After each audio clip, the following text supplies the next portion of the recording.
The author would be most likely to agree with which one of the following statements about field of sight. So the field of sight was the first one, right? Mm-hmm. And I think the author was more amenable to this one. Yeah. Okay.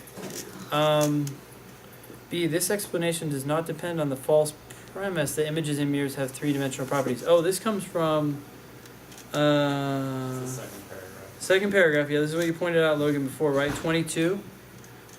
The author says that the front-to-back explanation does depend on this false premise. And since that's one of the reasons why the author is rejecting this explanation, yet feels okay with the first explanation, at least more okay than the second explanation, then the author must not think that the first explanation is also based on a false premise, Okay. or this false premise. How do you feel about that, Anna? Yeah, I get it. I feel like because it didn't like relate the first theory directly to the third dimension.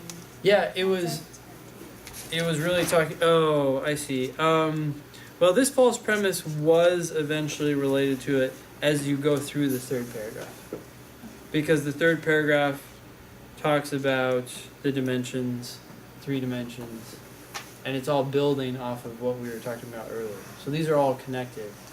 It's a little bit separated in the text, but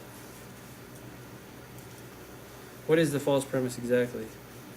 The chair inside the mirror is not real.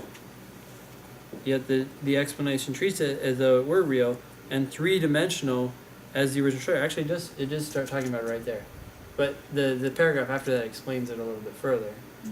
But the three-dimensional aspect No, I is... just mean like I thought that was just related to like the second theory. Oh, It's yes. like Yeah, it is all talked about in the context of the second theory. So we are making an inference here that because the author likes the first one, Mhm. they must not think that it is also based on this false premise.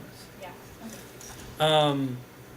And this is kind of why it says the author would be most likely to agree. So we're kind of like, oh, reading between the lines here. Mhm. Cool. Can I Question? ask one more question?